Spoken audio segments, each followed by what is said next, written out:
Ajmeri 24 TV. Subscribe now. প্রিয় ভাইয়েরা, আসুন আমরা বিতাড়িত মরদুদ শয়তানের ওয়াসওয়াসা থেকে আল্লাহর কাছে পানাহ চেয়ে আমরা কথা শুরু করি। সবাই পড়েন, আউযু বিল্লাহি মিনাশ শাইতানির রাজীম, বিসমিল্লাহির রহমানির রহিম। আলিফ লাম রা, কিতাবুন আনজালনাহু ইলাইকা লিতুখরিজান নাসা মিনাজ-যুলুমাতি ইলান নূর বিইذনি রাব্বিহিম ইলা সিরাতিল আজিজিল হামিদ। عزيز الحميد الله الذي له ما في السماوات وما في الأرض وويل للكافرين من عذاب شديد. الذين يستحبون الحياة الدنيا على الآخرة ويصدون عن سبيل الله ويبغونها عوجا أولئك في ضلال بعيد. صدق الله العظيم. সূরা ইব্রাহিম মহাগ্রন্থ আল কোরআনে কারীমের মধ্যে রয়েছে 30 পারা। এর মধ্যে আমি 13তম পারা থেকে এই সূরাটি তেলাওয়াত করেছি। কোরআনের সূরার সংখ্যা হচ্ছে 114টি। কয়টি? 114। আর এই সূরাটির সংখ্যা হচ্ছে 14 নম্বর সূরা। আল্লাহ তাআলা এই সূরাটি নাযিল করেছেন মক্কা আল মুকাররমায়। আপনারা অনেক ওলামায়ে কেরাম আছেন, জানেন কোরআনে কারীমের সূরা 2 ভাগে বিভক্ত, মাক্কি এবং মাদানী। মাক্কি সূরা কাকে বলে? যেগুলি নবীজি নবুয়ত প্রাপ্তি থেকে শুরু করে হিজরতের আগ পর্যন্ত যে আয়াত, যে সূরাগুলি নাজিল হলো, এগুলিকে বলা হয় মাক্কি সূরা। মাক্কি সূরার বৈশিষ্ট্য কি? এগুলি আকারে ছোট এবং মাক্কি সূরা এর মধ্যে তাওহীদ, রিসালাত, আখিরাত বিষয়ক কথা সবচেয়ে বেশি। আর মাদানী সূরা হুজুরের হিজরতের পর থেকে ইন্তেকালের আগ পর্যন্ত যেখানে হোক যে সূরাগুলি নাজিল হলো সেগুলি হচ্ছে মাদানী সূরা। ওই সূরার বৈশিষ্ট্য হচ্ছে এগুলো আকারে বড়, অনেক দীর্ঘ। যেমন সূরাতুল বাকারা 286টি আয়াতে পরিপূর্ণ এই সূরাটি। মাদানী সূরার বৈশিষ্ট্য হচ্ছে মাদানী সূরাতে রয়েছে ব্যক্তি জীবন, পারিবারিক জীবন, সামাজিক জীবন, রাষ্ট্রীয় জীবন, অর্থনীতি, সমাজনীতি, যুদ্ধনীতি, স্বরাষ্ট্রনীতি, বিবাহ নীতি, কৃষিনীতি, শিক্ষানীতি, রাজনীতি, যা দরকার সব আল্লাহ পাক মাদানী সূরাগুলির ভিতরে বিশ্ব মানবতার জন্য পেশ করে দিয়েছেন। জোরে বলেন সুবহানাল্লাহ। তো এই সূরাটি হচ্ছে মাক্কি সূরা। আমরা এই সূরার যে আয়াতগুলি তেলাওয়াত করেছি এর অনুবাদ শুনব। এই সূরার মধ্যে রয়েছে 7টি রুকু, আয়াত রয়েছে 52টি। আল্লাহ পাক ইরশাদ করছেন, আলিফ লাম রা, হরফে মুকাত্তাআত, বিচ্ছিন্ন অক্ষর। গোটা কোরআনে কারীমে 14টি সূরার শুরুতে এইরকম বিচ্ছিন্ন অক্ষর রয়েছে 29 রকম। যেমন আলিফ লাম রা, আলিফ লাম মিম, আলিফ লাম মিম সাদ, কাফ হা আইন সাদ, ত হা ইয়াসিন, এরকম 29 রকম রয়েছে। এগুলির অর্থ সম্পর্কে একমাত্র আল্লাহ ছাড়া আর কেউ জানেন না। আল্লাহ পাক এরপরে বলছেন, কিতাবুন আনজালনাহু ইলাইক, যে কিতাব থেকে আমরা কথা শুরু করছি, এই কিতাবের ব্যাপারে আল্লাহ পাক বলছেন যে হে রাসূল, হে আমার প্রিয় হাবিব, আমি আপনার কাছে এমন একটি কিতাব রচনা করেছি, কিতাবুন, ওলামাই কেরাম আছেন এখানে বায়ের উপরে তনবিন, এটা সাধারণ কোনো তনবিন না, এটা হচ্ছে তানবিন লি তাযীম, অর্থাৎ কিতাবটি সাধারণ কোনো কিতাব নয়, বঙ্কিমচন্দ্র চট্টোপাধ্যায়ের কিতাব নয়, রবীন্দ্রনাথের কিতাব নয়, নজরুলের কিতাব নয়, ম্যাক্সিম গোর্কির কিতাব নয়, শেক্সপিয়রের কিতাব নয়। কিতাবুন, এটি আল্লাহর আকাশের নিচে জমিনের উপরে সবচাইতে শ্রেষ্ঠ এবং সম্মানিত কিতাব। এই কিতাবটি আমি আপনার কাছে নাযিল করলাম কেন?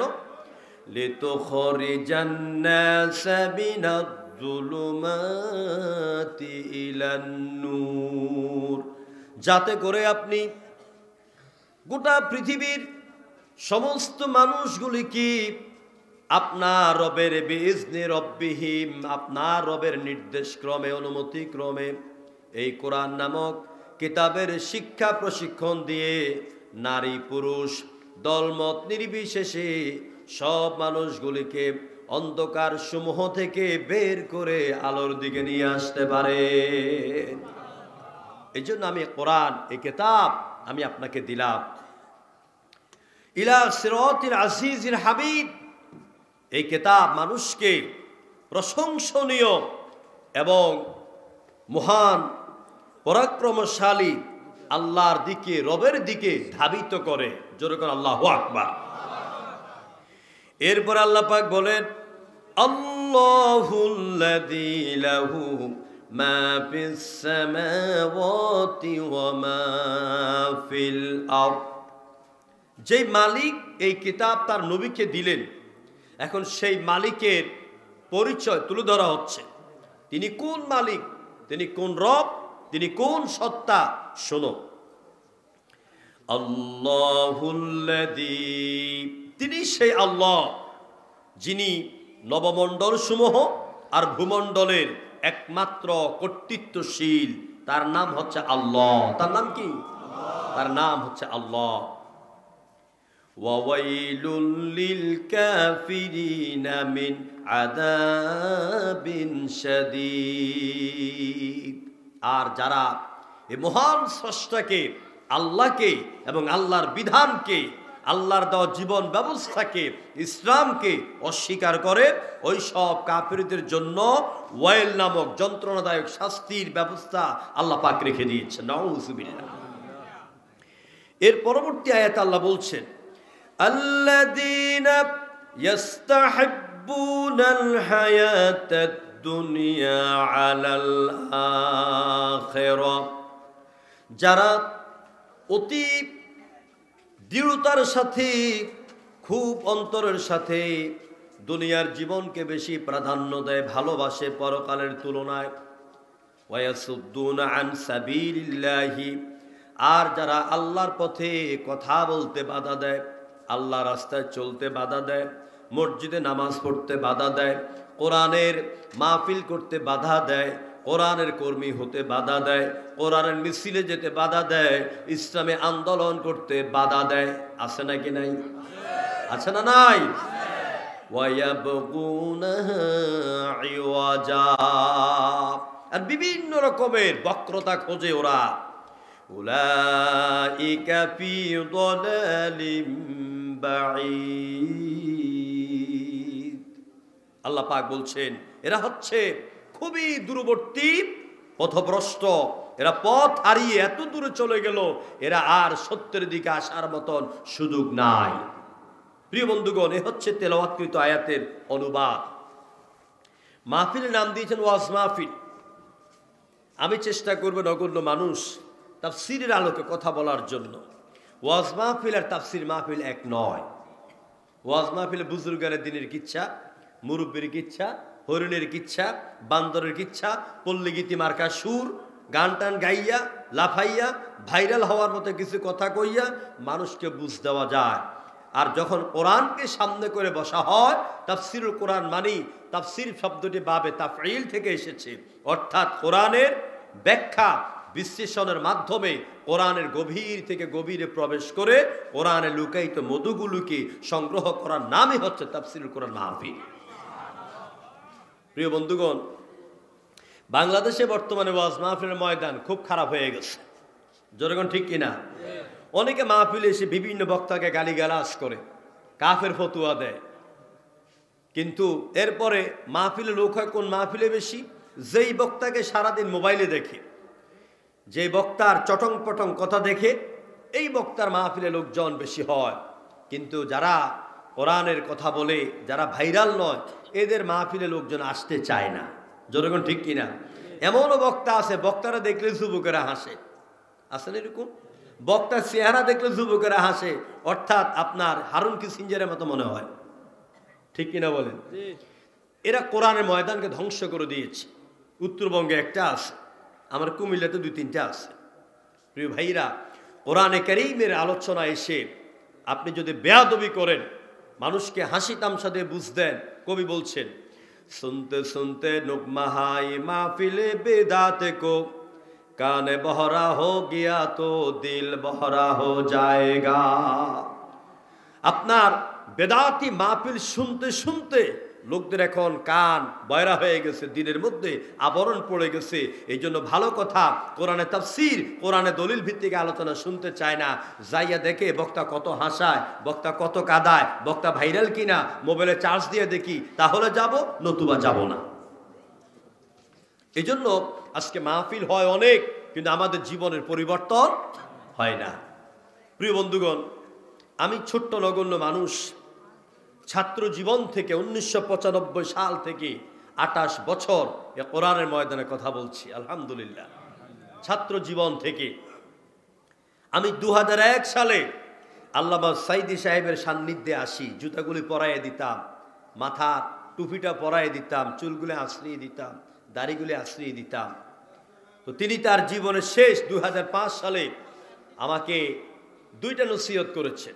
একটা হচ্ছে, স্টেজে বসে কোনো আলেমের শেকায়েত করবে না, কোনো আলেমকে নাম ধরে গালিগালাজ করবে না। 2 নম্বরে, ওযু ছাড়া স্টেজে উঠবে না। আল্লাহু আকবার। প্রিয় বন্ধুগণ, এই জন্য কোরআনে কারীমকে সামনে করে কথা বলার চেষ্টা করছি, যাতে করে আপনাদেরকে যা বলবো, আপনাদের আগে আল্লাহ যেন আমাকে সেগুলো আমল করার তৌফিক দান করেন। কারণ কোরআনে বলা আছে, লিমা তাকুলুনা মা লা তাফআলুন, এমন কথা বলো কেন যা তোমার মধ্যে নাই। প্রিয় বন্ধুগণ, প্রথমত আয়াতে আল্লাহ পাক বলছেন, কিতাবুন আনজালনাহু ইলাইক, নবীর প্রতি আমি একটা কিতাব দিলাম। এই কিতাবের নাম হলো কোরআন। বলেন তো কিতাবের নাম কি? কোরআন। আমরা কোরআন শুনতে এলাম। আচ্ছা, এটা যেহেতু তালিমুল কোরআন মাদ্রাসা, আমার আলোচনা করার বিষয় ছিল অন্য খান থেকে। এই মাদ্রাসার এখান দিয়ে পা দেওয়ার পরে আমি আমার সাবজেক্টটাকে চেঞ্জ করেছি। যে কিতাব এখানে শিক্ষা দেওয়া হয়, সেই কিতাব সম্পর্কে আমাদেরকে জানতে হবে। এই যে এটার নাম কোরআন, এখানে কোরআন শিক্ষা দেওয়া হয়। আচ্ছা, কোরআনকে কোরআন কেন বলা হয় বলেন তো? আপনারা সবাই জ্ঞানী মানুষ, অনেক বক্তার ওয়াজ শুনেন। কোরআনকে কোরআন কেন বলা হয় এই প্রশ্ন করি, আপনাদের কি বিব্রত নয়, কোনো লজ্জা নয়? আমি আল্লাহ পাকের নিয়মকে ফলো করি। আল্লাহ রাব্বুল আলামিন বিশ্ব নবীকে যখন কোনো গুরুত্বের সাথে কোনো কথা বলতেন, তখন আল্লাহ পাক বিশ্ব নবীকে প্রশ্ন করতেন, তারপর আল্লাহ নিজে জবাব দিয়া দিতেন। যেমন, আল কারিআতু মাল কারিআ ওয়া মা আদরাকা মাল কারিআ। হে নবী, আপনি জানেন কি কারিয়া কি? আবার বলছেন, আপনি জানেন কি কারিয়া কি? এভাবে আবার সূরা এই তারিকের ভিতরে, এরপরে এরকম অনেক জায়গায় আল্লাহ পাক নবীকে প্রশ্ন করে তারপর নবীকে জবাব শিখিয়ে দিয়েছেন। শিক্ষকরা ছাত্রকে কোনো কথা ভিতরে ঢুকিয়ে দেওয়ার আগে প্রশ্ন করে তারপর জবাব দেয়, যাতে ছাত্রের অ্যাটেনশন হয়। এই জন্য আমি আপনাদেরকে প্রশ্ন করলাম, কোরআনকে কেন কোরআন বলা হয়? কোরআনকে কোরআন এই জন্য বলা হয়, আল্লাহর আকাশের নিচে জমিনের উপরে যত কিতাব আছে, যত বই আছে, আর কোনো বই, কোনো কিতাব এত পরিমাণ তেলাওয়াত হয় না যত বেশি পড়া হয় আল্লাহর কোরআন। সুবহানাল্লাহ। কারাআ ইয়াকরাউ থেকে এসেছে। যেই কিতাবকে সবচেয়ে বেশি পাঠ করা হয় সেই কিতাবের নাম কোরআন। চিল্লায় কেন আল্লাহু আকবার। বলবেন হুজুর দুনিয়াতে আর কি কিতাব আছে? কিতাব তো জানি একটাই কোরআন। না, আল্লাহ ছাড়াও দুনিয়াতে অনেক ইলাহ আছে। আল্লাহ ছাড়াও দুনিয়াতে অনেক ইলাহ আছে। ইলাহ মানে কি? উপাস্য। ইলাহ মানে উপাস্য, অনেক উপাস্য আছে। এই জন্য আল্লাহ বলছেন লা তাজআল মা'আল্লাহি ইলাহান আখার। সূরা বানী ইসরাঈল সেকশন নাম্বার 3। আল্লাহ রাব্বুল আলামিন পৃথিবীর মানুষকে বলে দিলেন, তোমরা আমি আল্লাহ ছাড়া, আমি ইলাহ ছাড়া অন্য কোনো ইলাহকে গ্রহণ করো না। সেই ইলাহ কারা? সেই ইলাহ হচ্ছে বিভিন্ন ধর্ম পূজকদের বিভিন্ন ইলাহ, এবং প্রত্যেকটি ইলার কি আছে? আপনার দ্বিবচন আছে, বহুবচন আছে, স্ত্রীলিঙ্গ আছে। সেগুলি কি? যেমন ঈশ্বর ঈশ্বরী, পরমেশ্বর পরমেশ্বরী, ব্রহ্মা সাবিত্রী, কামদেব কামদেবী, নারায়ণ নারায়ণী, শিব দুর্গা, দেব দেবী, আছে না নাই? সবগুলি আছে। এই জন্য আল্লাহ বলছেন আমি ইলাহ, আমি একজন, আমি ছাড়া এই পৃথিবীতে লা ইলাহা ইল্লাল্লাহু মুহাম্মাদুর। সবাই জোরে সোরে পড়েন লা ইলাহা ইল্লাল্লাহ।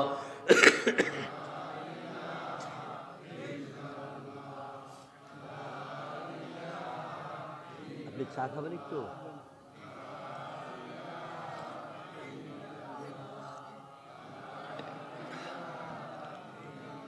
নেই কেহু নেই আল্লাহ ছাড়া, লা ইলাহা ইল্লাল্লাহ, জোরে লা ইলাহা ইল্লাল্লাহ।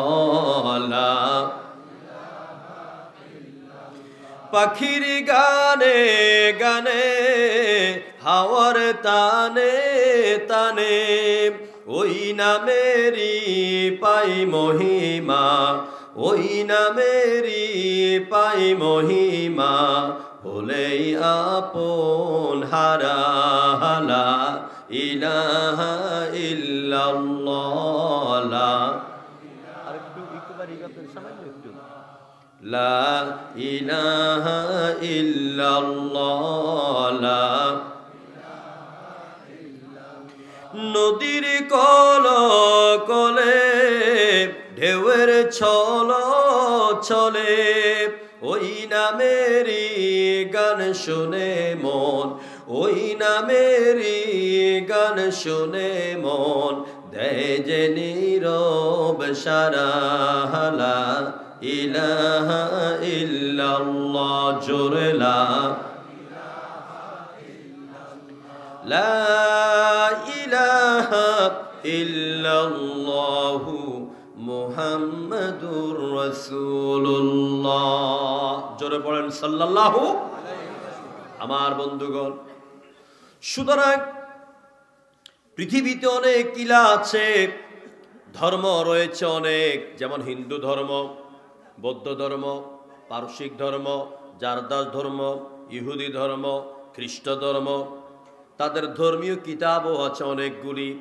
সেইগুলি হলো যথাক্রমে ত্রিপিটক, বেদ, বাইবেল, জিনাবেস্তা, উপনিষদ, মহাভারত, রামায়ণ, ভগবত গীতা, ঋগ্বেদ, অথর্ববেদ, যজুর্বেদ, সামবেদ। আছে না নাই? এগুলো আছে না নাই? আছে। কোন কিতাব আমি ইউটিউবের মধ্যে পাবেন, আমি তামাম পৃথিবীর সব খ্রিস্টানদেরকে, ইহুদিদেরকে, হিন্দুদেরকে ভারতের কৈলান শহরে আমি চ্যালেঞ্জ করেছি, তোমাদের যত ধর্মীয় কিতাব আছে হিন্দু খ্রিস্টান বৌদ্ধ মিলে তোমাদের সব কিতাব বিগত 50 বছরে যা তেলাওয়াত হয়েছে আমার কোরআন, এইরকম 50 বছরের কোনো প্রয়োজন নাই, 10 বছরের প্রয়োজন নাই, 1 বছরেরও প্রয়োজন নাই। শুধুমাত্র রমজান মাসে বাইতুল্লাহর চত্বর থেকে সারা দুনিয়াতে রেডিও টেলিভিশনে লঞ্চ স্টিমারে তারা আব্দুল ওহাব নামক একজন লোকরে ভাড়া করে আনলো। ওই লোক যেই দিকে তাকাতো ওই জিনিসের ক্ষতি হয়ে যেত। আজকে মোহাম্মদের কণ্ঠকে নিস্তব্ধ করে দেওয়ার জন্য ভাড়া আনলো। ওই আব্দুল ওহাব নামের লোকটা সব চেষ্টা দিয়ে আল্লাহ নবীর দিকে কুনজর দিল, কিন্তু আমার আল্লাহ নবীর এক পশম গাছারও কোনো ক্ষতি করতে পারে নাই। নবীরে পাঠাইছে কি? আরো জোরে কোন? তো নবীর হেফাজতের দায়িত্ব কার? আল্লাহ। ওরা অনেক চেষ্টা করেছে নবীকে ধ্বংস করে দিতে, কিন্তু পারে নাই। প্রিয় ভাইরা, যখন নবীর কণ্ঠ নষ্ট করতে পারলো না, দেখলো যে যুবকেরা সব দলে দলে কোরআনের দলে আসতেছে, কোরআনে কর্মী হয়ে যাচ্ছে। আবু জাহেল, উতবা, সাইবা মাথা খারাপ হয়ে গেল। আমাদের পুকুরের বড় বড় রুই কাতলগুলি মোহাম্মদের পুকুরে চলে যাচ্ছে। সুতরাং একটা আইন তৈরি করতে হবে। কি আইন তৈরি করতে হবে? যাতে যুবক সম্প্রদায় মোহাম্মদের দলের কর্মী হইতে না পারে। আমার বাবারা, ভাইয়েরা, কাফিররা আইন তৈরি করল। وقال الذين كفروا لا تسمعوا لهذا القرآن।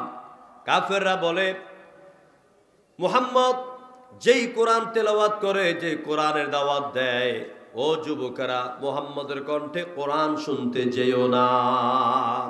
এই আইন তৈরি করেছে কারা? আরো জোরে কোন কারা? কাফেরেরা। এরকম আইন বাংলাদেশেও ছিল নাকি ছিল না? ছিল।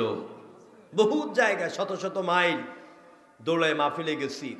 2 কিলোমিটার দূর থেকে ফোন আসছে, হুজুর মাহফিলের স্টেজ ভেঙে দিছে, কোরআনের কথা শুনতে দেবে না, প্যান্ডেলে আগুন ধরায় দিছে, 140 চালু করেছে, আরো কত কথা।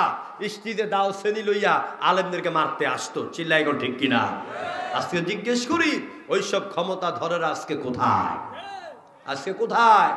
বাঁচার জন্য যে নৌকার জিকির করলা, নৌকা নৌকা, সকালে 1000 বিকেলে 1000 জিকির করলা, হ্যাঁ, কি যে বলে, লা ইলাহা ইল্লার নৌকা, লা ইলাহা ইল্লার নৌকা, নৌকার মালিক ছাড়া, নৌকার ইলা ছাড়া আর কেউ নাই, এমন জিকির করলা নৌকার, শেষ পর্যন্ত দাড়ি মুছ কামাইয়া গামছা পইরা নৌকাতে উঠটা ওইখানে বাঁচতে পারল না। হ্যাঁ আমার বন্ধুগণ, এর কারণটা কি জানেন? এর মূল কারণ হচ্ছে যারা আল্লাহর কোরআনের সাথে বেয়াদবি করে, আল্লাহ পাক এদেরকে ছেড়ে দেন না। সুতরাং নবী করিম সাল্লাল্লাহু আলাইহি সাল্লামের কোরআনের দাওয়াত থেকে যুব সম্প্রদায়কে দূরে নেওয়ার জন্য হাজার চেষ্টা করেছে। আমাদের উপরে বহুত অত্যাচার করেছে। আমার 60টা মামলা ছিল আমার উপর। আমি ঢাকাও নাই, মিছিল হয়েছে, মিটিং হয়েছে, আমার নামে গুলশান বাড্ডা থানা মামলা হয়ে গেছে 60টা। এরপরে গত এই 10 নভেম্বর আমার কাছে রিপোর্ট গেল যে আমার নামে ওয়ারেন্ট জারি হয়ে গেছে। সাথে সাথে সিএমএইচ আদালতে গেলাম, এরপরে স্টেজে দাঁড়াইলাম। ওসি সাহেব, ম্যাজিস্ট্রেট সাহেব আমার দিকে কয়েকবার তাকাইয়া কয়, হুজুর আপনার সব মামলা ডিসমিস করে দিলাম। প্রিয় ভাইয়েরা, কত আলেম নির্যাতিত হয়েছে। আল্লামা মামুনুল হকরে কত অত্যাচার করেছে, নির্যাতন করেছে। আমাদের স্নেহের ছোট ভাই আমির হামজাকে কত অত্যাচার করেছে। আর আমাদের কোরআনের পাখিকে তো দুনিয়া থেকে বিদায়ী করে দিল। জিল্লাইগুল ঠিক কিনা? আমার ভাইয়েরা, ওরা হাজারো আইন করেছে কোরআনের দাওয়াত থেকে মানুষকে দূরে রাখার জন্য। আমার আল্লাহ রাব্বুল আলামিন তিনি বলেন, এই আইন যারা করে এটা হলো কাফেরদের আইন। কার আইন? কার আইন? এটা কাফেরদের আইন। এবার আসুন, কোরআনে কারীম আপনার ছেলে মেয়েদেরকে কেন পড়াচ্ছেন? আমি কিতাবুন আনজালনাহু ইলাইকা লিতুখরিজান নাসা মিনাজ যুলুমাতি ইলান নূর আয়াতের উপর কথা বলছি, যে তালিমুল কোরআন কেন ছেলে মেয়েকে মাদ্রাসায় ভর্তি করাবেন, ভর্তি করাচ্ছেন কেন? আপনারা টাকা দিচ্ছেন, পয়সা দিচ্ছেন, কি লাভ হবে? আমি 2টা হাদিস বলবো, একটা হচ্ছে সবার জন্য আর একটা হচ্ছে এই বাচ্চাদের জন্য। আপনি যদি আপনার ছেলেকে হাফেজে কোরআন বানান, আলেমে কোরআন বানান, দ্বীনের আলেম বানান, আর ওই হাফেজে কোরআন, ওই আলেমে দ্বীন যদি কোরআনের উপর ভিত্তি করে জীবন পরিচালনা করে, আল্লাহ নবী বলেছেন, ক্বালা নবী সাল্লাল্লাহু আলাইহি ওয়াসাল্লাম, মান ক্বারাআল কুরআনা ফাস্তাযহারাহু ওয়া আহাল্লা হালালাহু ওয়া হাররামা হারামা। যে ব্যক্তি কোরআন পড়লো, কোরআন মুখস্থ করলো, কোরআনের হাফেজ হলো, হালালকে হালাল জানলো, হারামকে হারাম জেনে জীবন পরিচালনা করলো, কিয়ামতের দিন ওই ব্যক্তিকে আল্লাহ পাক বলবেন আদখালাহুল্লাহুল জান্নাহ, আমার বিশাল জান্নাতে চলে যাও। লোকটা যখন জান্নাতে যেতে থাকবে আল্লাহ পাক বলবেন দাঁড়াও, একটু দাঁড়াও।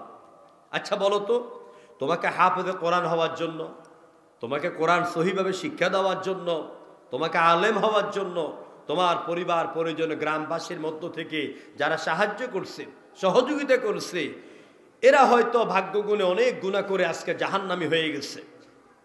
তুমি ঠিক এইরকম 10 জন জাহান্নামী লোকের তালিকা আমাকে দাও, আমি আল্লাহর কাছে অ্যাপ্লাই করে আমি অনুমতি দিলাম। আল্লাহ রাব্বুল আলামিন ওই আলেমে দ্বীন হাফেজে কোরআনে দরখাস্ত কবুল করবেন আর তাদেরকে মাফ করে দিয়ে এই আলেমে দ্বীনের সাথে আল্লাহর জান্নাতে যাওয়ার পারমিশন দিয়ে দিবেন। তাহলে ছেলে মেয়েদেরকে মাদ্রাসায় পড়ালে লাভ না ক্ষতি? লাভ না ক্ষতি? লাভ। প্রিয় বন্ধুগণ, 2 নম্বরে আপনাদের জন্য বলি, সকালবেলা কোরআন পড়বেন, ঘুমাবার আগে কোরআন পড়বেন, অর্থসহ কোরআন পড়বেন, ধীরে ধীরে কোরআন পড়বেন। নামাজের মধ্যে লম্বা লম্বা একা একা যখন নামাজ পড়েন লম্বা লম্বা সূরা দিয়ে নামাজ পড়বেন। বলবেন হুজুর কি লাভ হবে? লাভের কথা আমি নয়, বলেছেন মুহাম্মদ রাসূলুল্লাহ সাল্লাল্লাহু আলাইহি ওয়াসাল্লাম। আল্লাহ নবী বলেছেন কিয়ামতের দিন এই কোরআনওয়ালা ব্যক্তি যখন জান্নাতে যাওয়ার পারমিশন পেয়ে যাবে, আল্লাহর জান্নাতে উঠার জন্য তার সামনে লিফট পরিবেশন করা হবে। লিফট দিয়ে কি নিচে যায় না উপরে উঠে? উপরে উঠে। তো আল্লাহ রাসূল বলছেন লিফট পরিবেশন করা হবে, তার মানে বুঝা গেল জান্নাত নিচে নয়, জান্নাত উপরে। জান্নাত কোথায়? সিদরাতুল মুনতাহা, সপ্ত আকাশ থেকে জান্নাতের সীমানা শুরু। আল্লাহু আকবার। আর জাহান্নাম হচ্ছে জমিনের নিচে।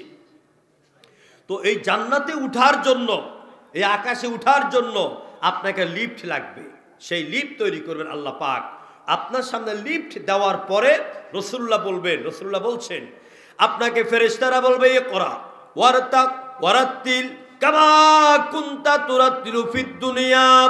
ও আল্লাহর বান্দা, দুনিয়ার মধ্যে নামাজের মধ্যে আর এমনে সকাল সন্ধ্যায় যেভাবে ধীরে ধীরে কোরআন তেলাওয়াত করেছো, আজকে সেইভাবে তুমি তেলাওয়াত করতে থাকো। এক আয়াত পড়বেন জান্নাতের এক তলায় উঠে যাবেন, আরেক আয়াত পড়বেন জান্নাতের আরেক তলায় উঠে যাবেন। এইভাবে আপনার ভিতরেই যতগুলি আয়াত মুখস্থ থাকবে অত তলার জান্নাতে আপনি চলে যাবেন। এই জন্য বেশি বেশি করে কোরআনের আয়াতগুলো মুখস্থ করবেন। সূরা বুরুজ, সূরা নাবা, মুরসালাত, দোহা, এসব সূরা দিয়ে নামাজ আদায় করবেন, তাহলে জান্নাতের বেশি উপরে উঠতে পারবেন। সুবহানাল্লাহ। প্রিয় ভাইরা, তো আল্লাহ পাক বলছেন লিতুখরিজান নাস মিনাজ যুলুমাতি ইলান নূর, কোরআন দিলাম যাতে করে মানুষকে অন্ধকার থেকে বের করে আলোর দিকে আনতে পারো। প্রশ্ন হচ্ছে জুলমাতুনের জমা হচ্ছে জুলুমাত, অন্ধকার একটা নাম, হাজার অন্ধকার এই পৃথিবী ঘেরা। আমাদের প্রতিটি পদে পদে, প্রতিটি জনপদ অন্ধকারে ভরা। সেগুলি কি? সে অন্ধকারগুলি হচ্ছে চুরি, ডাকাতি, সন্ত্রাস, হাইজাক, মিথ্যা, রাহাজানি, জেনা ব্যভিচার, মিথ্যা কথা বলা, ওজনে কম দেওয়া, মিথ্যা সাক্ষী দেওয়া, এরপরে ভেজাল যুক্ত ঘুষ খাইয়া বিচার করা, এগুলি সব অন্ধকার। যেরকম ঠিক কিনা? আর সর্বোপরি অন্ধকার হচ্ছে শিরক, কুফর এবং বেদাত। আর অন্ধকার কি? আর অন্ধকার হচ্ছে মানুষের তৈরি করা মতবাদ। মানুষের তৈরি করা মতবাদ কারা সৃষ্টি করেছে? তারা হচ্ছে Karl Marx, Lenin, Hume, Galileo, Copernicus, Kepler, Darwin, Hegel, Mao Tsetung, bird and Rasel. এরা মানুষকে নিজের কল্পনা প্রসূত জ্ঞান ভিত্তিক আইন রচনা করে, ইজম তৈরি করে, মতবাদ তৈরি করেছে। ফিউডালিজম, কমিউনিজম, সেকুলারিজম, সোশ্যালিজম, এগুলি তৈরি করে মানুষকে ইসলাম থেকে, কোরআন থেকে বিমুখ করে সোনার টুকরো যুবকগুলিকে কলায় কয়লার টুকরা বানাবার জন্য এরা জীবন চেষ্টা চালায় যাচ্ছে। চিল্লাই গো ঠিক কিনা? এই জন্য এই আয়াতের আলোকে আমার যুবক ভাইদেরকে, বোনদেরকে আমি বলতে চাই, আগামী দিন সম্ভাবনাময় দেশ হচ্ছে আমার বাংলাদেশ। এই দেশে ইনশাআল্লাহ কোরআনের রাজত্ব কায়েম হবে ইনশাআল্লাহ। কোরআন দিয়ে সমাজ চলবে, কোরআন দিয়ে রাষ্ট্র চলবে, কোরআন দিয়ে সংসদ চলবে, কোরআন দিয়ে বিচারালয় চলবে, কোরআন দিয়ে প্রশাসন চলবে। মানুষের তৈরি করা মতবাদ দিয়ে এই জমিন চলতে পারে না। চিল্লা বলে ঠিক কিনা? বাংলাদেশের সংসদে আল্লাহর কোরআনের পক্ষের 300 জন মুজাহিদ চলে যাক, কারা কারা চান দুহাত তুলে আল্লাহকে দেখান।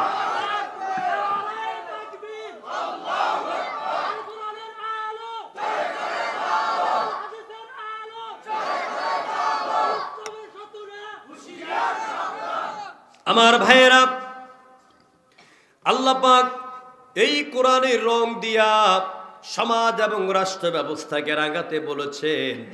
যদি আমরা কোরআনের রং দেখতে চাই তাহলে কোরআনের পক্ষের লোকদেরকে সংসদের ভিতরে পাঠাইয়া সংসদকে নতুন করে কোরআনের রঙে রঙিন করা লাগবে। আল্লাহ রাব্বুল আলামিন আমাদেরকে কোরআনমুখী হওয়ার তৌফিক দেন, জোরে কোন আমিন। যুবক ভাইদের উদ্দেশ্যে কোরআন নিয়ে আরেকটু কথা বলি। আমার যুবক ভাইরা, যারা পথ হারা, যারা দিশেহারা, একটাবার আপনার এই বুকটাকে, আপনার দেমাগ, আপনার চিন্তাকে, আপনার বক্তব্যকে, আপনার 2 আঙ্গুলে টিপাটিপিকে মোবাইলের মাধ্যমে কোরআনের সাথে সম্পৃক্ত করে দেয়। কি হবে দেখুন। বিশর হানাফি নামে একটা যুবক সবসময় মদ পান করত আর নর্তকীদেরকে নিয়ে পড়ে থাকতো। বিশর হানাফি কি মা অনেক করে বুঝালেন, বাবা মদের আড্ডায় যেও না, জুয়ার আড্ডায় যেও না, জীবনটাকে ধ্বংস করে দিও না। বিশর হানাফি মার কোনো কথার মূল্যায়ন করতো না। আজকে বিশর হানাফি আবার তিনি মদের আড্ডায় রওনা হলেন। কোনো একটা কবরস্থানে পাশ দিয়া হঠাৎ করে তিনি দেখলেন তার পায়ের কাছে একটা সাদা কাগজের টুকরো দেখা যায়, আরবি লেখা আছে। বিশর হানাফি পড়তে পারে না, মসজিদের ইমামের কাছে সাদা কাগজের টুকরা নিয়ে দৌড়ালেন, যাই বলে, হুজুর এই সাদা কাগজের টুকরাটা আমার পায়ের সামনে আমি পেয়েছি, এটাতে কি লেখা আছে আমি তো পড়তে পারি না। হুজুর ওকে পড়ে শোনালেন, এখানে লেখা আছে বিসমিল্লাহির রহমানির রহিম। সুবহানাল্লাহ। বিশর হানাফি দেখলেন এটা কোরআনের অমীয় বাণী। দেরি করলেন না, কাগজটা কি বুকের সাথে জড়াইয়া তিনি চলে এলেন বাড়িতে। কাগজ রেখে দৌড়ালেন বাজারের মধ্যে, মখমলের সুন্দর দামি কাপড় কিনে আনলেন। কাগজটাকে কাপড়ের ভিতরে পেঁচালেন, বললেন, মা এটা আল্লাহর কালাম, আমি খারাপ হতে পারি কিন্তু আল্লাহর কালামের অবমাননা সইতে পারি না। এই কাগজটা কি মখমলের কাপড় পেঁচাইয়া উপরে রেখে দিন। মা রেখে দিল। যুবক আবার মদের আড্ডার দিকে রওনা হলো। কিছুক্ষণ যাবার পরেই যুবকের কলিজার মধ্যে যেন একটা মোচড় মেরে দিল, আজকে আর যাব না ওই দিকে। আল্লাহ রাব্বুল আলামিন সিদ্ধান্ত নিলেন, যুবকরে, যেই যুবক মদের আড্ডায় পড়ে থাকো, নারী নিয়ে পড়ে থাকো, ওই যুবক আমার কালামকে এতটা সম্মান দিয়েছো, এবার তোমার সম্মান বাড়িয়ে দেওয়ার দায়িত্ব আমি আল্লাহ। সুবহানাল্লাহ। যুবক মদের আড্ডা থেকে ফিরে গেলেন, নামাজি হয়ে গেলেন, আল্লাহর ওলির পর্যায়ে চলে গেলেন। এই জন্য আমার বাবারা, ভাইরা, কোরআনকে যারা অবমাননা করেন, কোরআনের কথা বলে যাদের গায়ে আগুন ধরে, কোরআনের আন্দোলনের কথা বললে যাদের হিংসা হয়, তাদেরকে বলবো ফিরে আসুন কোরআনের দিকে। কোরআন হচ্ছে আমাদের সংবিধান, কোরআন হচ্ছে আমাদের দলিল, কোরআন হচ্ছে আমাদের বেঁচে থাকা, কোরআন হচ্ছে আমাদের মরে যাওয়া। যেরকম সুবহানাল্লাহ। আমরা মুসলমানের একটা জায়গায় ভুল করি, কোরআনকে শুধুমাত্র আমরা মনে করি এটা ধর্মীয় কিতাব। কোরআনকে ধর্মীয় কিতাব না, কোরআন ধর্মীয় কিতাব নয়। ধর্মীয় কিতাব কোনগুলি? ওই যে একটু আগে বললাম, ত্রিপিটক, বেদ, বাইবেল, জিন্দাবেস্তা, এগুলিতে বলা আছে জীব হত্যা মহাপাপ, শত্রুকে ক্ষমা করে দিও, এরকম নীতি কথা আছে, সুন্দর সুন্দর কথা আছে। কোরআনে এরকম নীতি কথা নয় শুধু, বরং কোরআনে যা বলা আছে মানুষের জন্ম থেকে মৃত্যু পর্যন্ত, রান্নাঘর থেকে বঙ্গভবন পর্যন্ত মানুষের জীবনে যা দরকার সব ব্যাপারে বিশদভাবে বর্ণনা রয়েছে যেই কিতাবের ভিতরে। সেই কিতাবের নাম কোরআন। আর এটা শুধু ধর্মগ্রন্থ নয়, বরং এটা হচ্ছে গোটা দুনিয়ার জন্য কনস্টিটিউশন, সংবিধান, এটা জীবন বিধান। প্রিয় ভাইরা, এরপরে আসুন, আল্লাহ রাব্বুল আলামিন এত কথা বলে কেন ছেলেগুলি বুঝি না। মাহফিলের পাশে ভদ্রতা বজায় রাখেন, বেয়াদবি করে না কোরআনের সাথে। কথা বলতে হলে আস্তে বলতে হবে। আপনি যখন নীরবভাবে কোরআন শুনবেন, আল্লাহ বলছেন লাআল্লাকুম তুরহামুন, যারা কোরআন তেলাওয়াতের সময়, আলোচনার সময় চুপ থাকে, এদের উপরে রহম করেন কে? আল্লাহ তাআলা।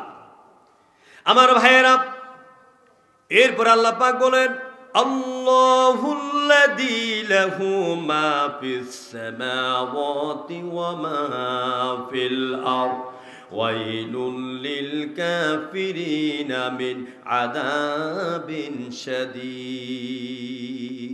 তিনি আল্লাহ, যিনি নবমণ্ডল সমূহ, আকাশ সমূহ আর জমিনে যিনি রাজত্ব করেন, কর্তৃত্ব করেন, সব কিছু যিনি পরিচালনা করেন, তার নাম হচ্ছে আল্লাহ। তার নাম কি? কোরআনে কারীমে অন্যত্র আল্লাহ পাক বলেন লিল্লাহি মা ফিস সামাওয়াতি ওয়া মা ফিল আরদ, আকাশে যা রয়েছে, জমিনে যা রয়েছে, সব কিছু কার? সব কিছু কার? এই জমিন কার? এই জমিন কার? যারা বলছে জমিন আমার বাপ দাদার, এখন তুমি কই? যেরকম ঠিক কিনা? বলে নাই? বাবার স্বপ্ন, বাবার দেশ, বাবার জমিন, বাবার রক্ত, তাহলে তুমি কই? এই পৃথিবী কোনো বাবার নয়, কোনো ব্যক্তির নয়, এটা হচ্ছে আরশের মালিক আল্লাহ। কার? আল্লাহ পাক। কোরআনে কারীমে আল্লাহ পাক সূরা সাফের প্রথম নম্বর আয়াতে বলেন সাব্বাহা লিল্লাহি মা ফিস সামাওয়াতি ওয়া মা ফিল আরদ, আকাশে যা রয়েছে, জমিনে যা রয়েছে, সবাই তাসবিহ পেশ করে, গুণকীর্তন পালন করে, এই আকাশ আর জমিনের মালিক আল্লাহ। আকাশে যে সূর্য, যে চন্দ্র, এরা প্রশংসা করে কার? কেমনে করে? হাদিসে আসছে প্রত্যেক রাত্রিতে সূর্য যখন অদৃশ্য হয়ে যায়, অস্তমিত হয়ে যায়, এক দেশ থেকে আরেক দেশে উদয় হবে, এই জন্য সূর্য আল্লাহর আরশের নিচে গিয়ে সেজদায় পড়ে থাকে। সুবহানাল্লাহ কইতেন না? আগামী দিন সূর্য আবার উদিত হওয়ার অনুমতি প্রার্থনা করে আকাশের মালিক আল্লাহর কাছে। সমুদ্রের পানিগুলি, তাফসীর ইবনে কাসিরের ভিতরে এলো, সমুদ্রের পানিগুলি প্রতি রাত্রি, গভীর রাত্রিতে আল্লাহর দরবারে সেজদায় নত হয়ে যায়। আর পানিগুলি বলে আল্লাহ আমাদেরকে অনুমতি দাও, গোটা দুনিয়াটাকে পানি দিয়ে ভাসাইয়া দেই। আল্লাহ রব্বুল আলামিন বলে না রে পানি, আমার অসংখ্য কোরআন প্রেমিক, ইসলাম প্রেমিক, আমার অসংখ্য মসজিদ, আমার নবীর মাদ্রাসা, দ্বীনি প্রতিষ্ঠান, আমার অসংখ্য বান্দা আছে যারা আমার জিকির করে। আমার বান্দারা প্রতিনিয়ত দৈনিক মসজিদের মিনার থেকে 5 বার আমার নামে ধ্বনি দেয়। সুতরাং তোমাকে পৃথিবী ডুবাবার অনুমতি দেওয়া গেল না। প্রতি রাত সূর্য এইভাবে আল্লাহর কাছে এবং পানি আল্লাহর কাছে অনুমতি চায়। প্রতি রাত্রে জমিন এটা সংকুচিত হয়ে যায়। দিনের বেলা যে জায়গায় যাবেন 6 ঘন্টায়, রাতের বেলা সেই জায়গায় আপনি চলে যাবেন 4 ঘন্টায়। কারণ জমিনটাকে সংকুচিত করে দেন আমার রব, আমার আল্লাহ। আমার ভাইয়েরা, আল্লাহ পাকের প্রশংসা করে সব প্রাণী।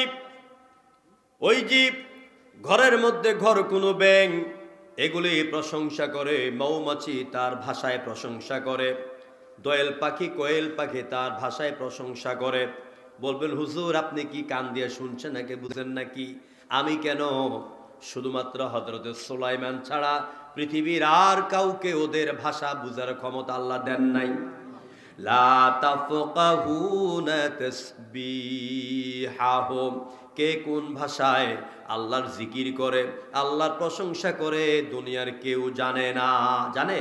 কেউ জানে না। আল্লাহ রাব্বুল আলামিন কোরআনে কারীমের ভিতরে বলে বান্দারে, যেই আল্লাহ পাক আকাশের মালিক, জমিনের মালিক, ওই আল্লাহর দাসত্ব করার জন্য, গোলামি করার জন্য, তার ইবাদত করার জন্য সব প্রাণী বানাইলাম। সমস্ত সৃষ্টি জগতের মধ্যেই সেরা জগৎ, সেরা সৃষ্টির নাম হলো মানুষ। কি? মানুষ। আমার মতন, আপনার মতন এত সুন্দর নাকওয়ালা, চৌকলা, হাতওয়ালা, পাওয়ালা দুনিয়া তার কেউ আছে? যত সুন্দর করে ভাতের লোকমাটাকে গোছাইয়া মুখের মধ্যে দেই, দুনিয়ার কোন প্রাণী আছে এরকম মুখে দিতে পারে?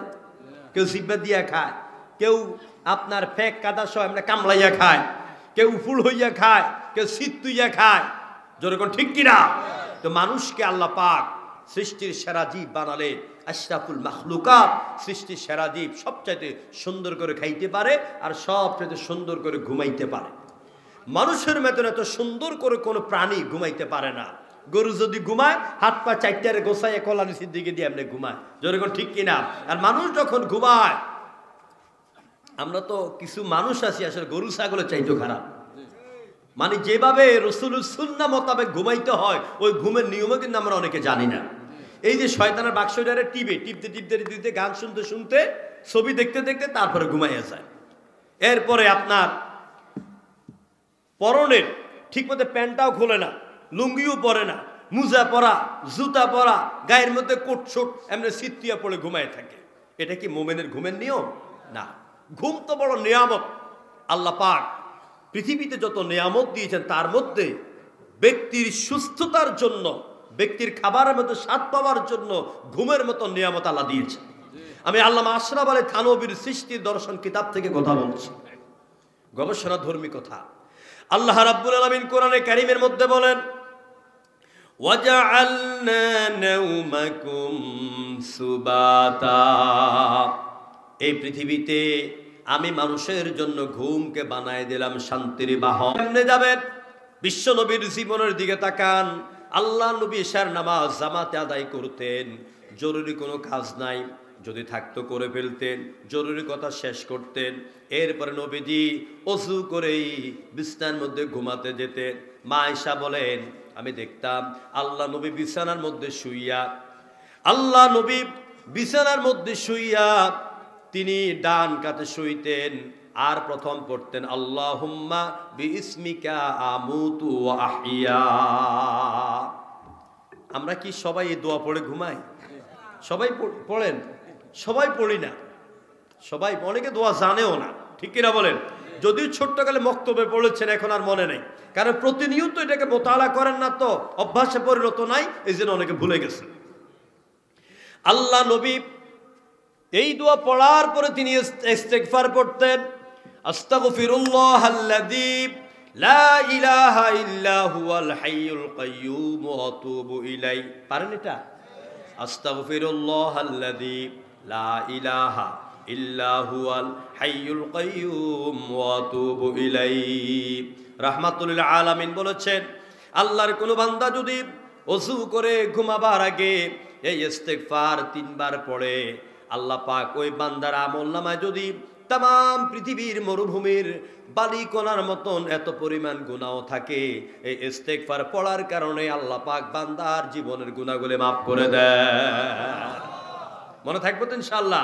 আস্তাগফিরুল্লাহাল্লাযী বলেন, লা ইলাহা ইল্লা হুয়াল হাইয়ুল কাইয়্যুম ওয়া আতুবু ইলাই, এটা পড়বেন। আমার ভাইয়েরা, আমি বলতেছিলাম পৃথিবীর সব প্রাণী ঘুমাইতে পারে মানুষের মতন এত সুন্দর করে, ঘুমের পদ্ধতি তাদের জানা নাই।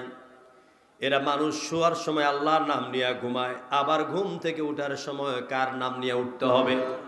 আলহামদুলিল্লাহিল্লাযী আহইয়ানা বা'দামা আমাতানা ওয়া ইলাইহিন নুশুর। এই মাদ্রাসার এই যারা নুরানি পড়ে দেখবেন, বাচ্চাগুলো জিজ্ঞেস করবেন, এরা সবাই এগুলি বলে দিবে। বলবে কিনা বলেন? এটা হচ্ছে আমাদের ইসলামের মূল ফাউন্ডেশন।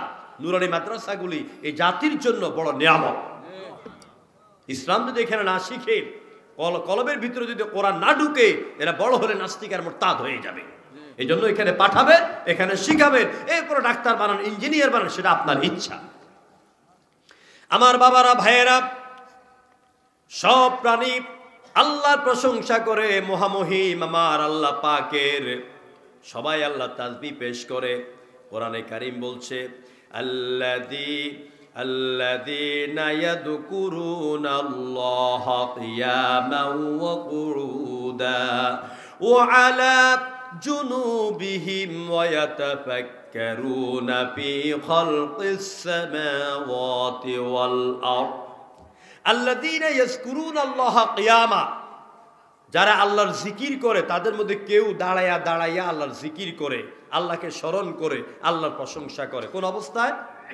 কথা বলে না, কোন অবস্থায়? দাঁড়ানো।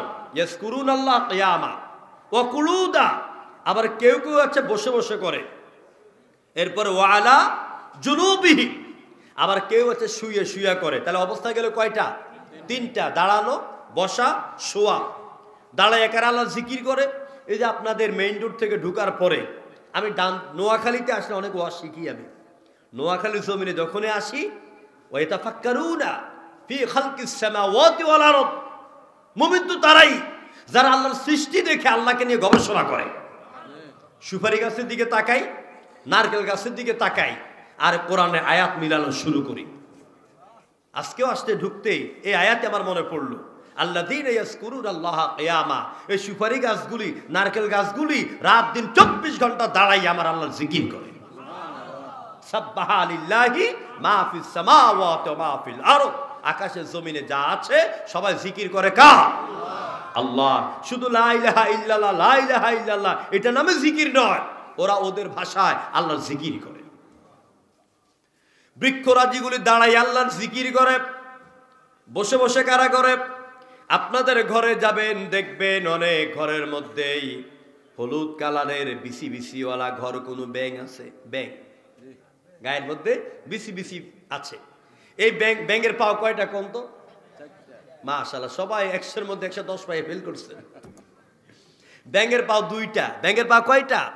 ওই যে ইয়াতাফাক্কারুনা ফি খালকিস সামাওয়াতি ওয়াল আরদ, আল্লাহর সৃষ্টির দিকে তাকাবেন আর চিন্তা করবেন, এটার কে বানাইলো? গোলাপ কে বানাইলো? গোলাপের পাপড়িগুলিকে কে সাদা বানাইলো? কে কালো বানাইলো? কে গোলাপি রঙের বানাইলো? জোরে করে আল্লাহু আকবার। গোলাপের মধ্যে সুবাস দিয়েছে কে? কে দিয়েছেন? আল্লাহ পাক।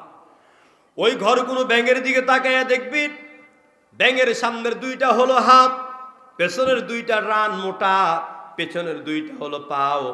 এভাবে সাহেব রান 2টা বিছাইয়া সুন্দর করে বসে, সামনের 2টা হাত এরকম ঠেস দিয়া বসে।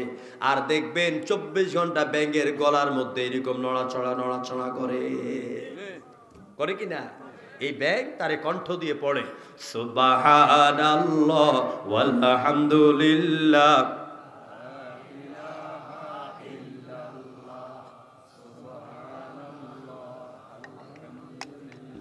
লা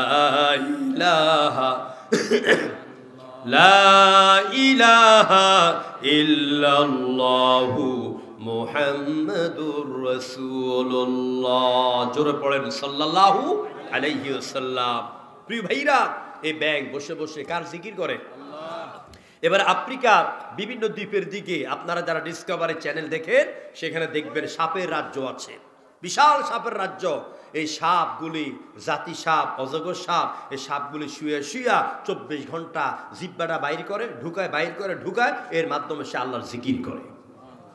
তাহলে গরু ছাগল এরা কেউ দাঁড়াইয়া করে, কেউ বসে করে। বৃক্ষরাজি দাঁড়াইয়া করে, ব্যাঙ বসে করে, সাপ শুয়া করে। এবার বলেন মানুষ কোন অবস্থায় করে? মানুষ কোন অবস্থায় আল্লাহর জিকির করে বলেন? মানুষ 3 অবস্থায় আল্লাহর জিকির করে। সুবহানাল্লাহ। দাঁড়াইছি নামাজের মধ্যে, কিয়াম করা ফরজ, নামাজের কিয়াম করা ফরজ না? এরপরে বৈঠক, শেষ বৈঠক আছে না নাই? বৈশাও আল্লাহর জিকির করি, দাঁড়াই আল্লাহর জিকির করি, এরপরে শুয়েও আল্লাহর জিকির করি। এই জিকির করা, আল্লাহর গোলামি করা, আল্লাহর ইবাদত করা, আল্লাহ পাক আমাদের আদি পিতা আদমের নামের মধ্যে বাধ্য করে দিয়েছেন। ইয়াজকুরুনাল্লাহা কিয়ামা ওয়া কুউদা ওয়া আলা জুনুবিহিম, এই 3টা পদ্ধতি আল্লাহ পাক আদম নামের 3 অক্ষরের মধ্যে বাধ্য করে দিয়েছেন। আদম লিখতে কয় অক্ষর? জোরে কর না, কয় অক্ষর? প্রথম অক্ষর কি? হ্যাঁ, ওই যে কয় সরেয়া। আদম কি মাতৃভাষা? না, এটা আরবি ভাষা। আমাদের সম্মানিত উনি ঠিক বলেছেন। আলিফ প্রথম অক্ষর কি? আলিফ। দাঁড়ানো না শোয়া? দাঁড়ানো। এরপর হচ্ছে দাল। এই যে আমার দিকে তাকান, কলম দিয়ে এমনি একটা টান দিলে এটাকে দালের মতো মনে হয়। যখন ঠিক কিনা? বালিশের মধ্যে যখন মাথা রেখে লম্বা হয়ে শুই, তখন এটাকে বলা হয় মিম। কিসের মতো মনে হয়? তাহলে আলিফ দাঁড়াইয়া, দাল বসে, মিম শোয়া। তার মানে আমরা আদম, আমাদের আদি পিতার নাম আদম, এই আদমের 3 অক্ষর দিয়া উঠতে বসতে খাইতে শুইতে ঘুমাইতে জীবনের সব অবস্থায় স্মরণ করবেন কাকে? জিকির করবেন কার? ইবাদত হবে কার? কিন্তু যারা নাফরমান ওরা বাংলাদেশের মহান সংসদ দাঁড়াইয়া আল্লাহর নামে শুরু করতে পারে না, ওরা শুরু করে শত বছরের তুমুক বাঙালির নামে। আমার ভাইয়েরা, এবারে আসুন, আল্লাহ পাক বলেন আকাশে কর্তৃত্ব আল্লাহর, জমিনে কর্তৃত্ব আল্লাহর। এই আল্লাহর পরিচয় দিয়ে আমি শেষ আয়াতে খানিকটা কথা বলে মুনাজাত করব। আল্লাহ রাব্বুল আলামিন তিনি তার পরিচয় দিয়ে দিলেন। আল্লাহ নবী সাল্লাল্লাহু আলাইহি ওয়াসাল্লাম কাবা শরীফের সামনে নামাজ পড়ছেন। আপনাদের কষ্ট হচ্ছে নাকি? ওই যে ছেলেগুলি জায়গা, ওই বুড়া মেয়া ওমা কোনায় যায় বলেন। আমার ভাইয়েরা, আল্লাহ রাব্বুল আলামিন কি সুন্দর করে তার পরিচয় দিচ্ছেন। আল্লাহর পরিচয়টুকুন জানেন, আরো ভালো করে জেনে নেন, হৃদয়ে গেঁথে নেন।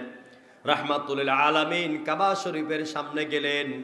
মক্কার কাফিররা এসে বলে, ও মুহাম্মদ, তুমি যে এক আল্লাহর দিকে দাওয়াত দাও, তোমার আল্লাহর পরিচয় কি? ছেলে কয়টা, মেয়ে কয়টা, বউ কয়টা, বাড়ি কোথায়, ব্যাংক ব্যালেন্স কত? নবী তো ইচ্ছা করলে একটা জবাব দিতে পারতেন না? নবীর কি জ্ঞানের কমতি আছে নাকি? না, আমার রাসূল কোনো কথা বলেন না। কারণটা কি? সূরা নাজমের ৪র্থ নম্বর আয়াতের ভিতরে নবীর আদত, নবীর অভ্যাসের কথা আল্লাহ পাক বলে দিলেন। মা ইয়াউতিকু আনিল হাওয়া ইন হুয়া ইল্লা ওয়াহিয়ুন ইউহা। আমার নবী নিজের প্রবৃত্তি থেকে, নিজের মন থেকে কোনো কথা বানায়া বলে না। তিনি যা বলেন আল্লাহর ওহীর আলোকে তিনি কথা বলেন। সুবহানাল্লাহ। নবী চুপ হয়ে গেলেন, কোনো কথার জবাব দিলেন না। হুজুর কাবার সামনে আল্লাহু আকবার বলে নামাজ শুরু করে দিলেন।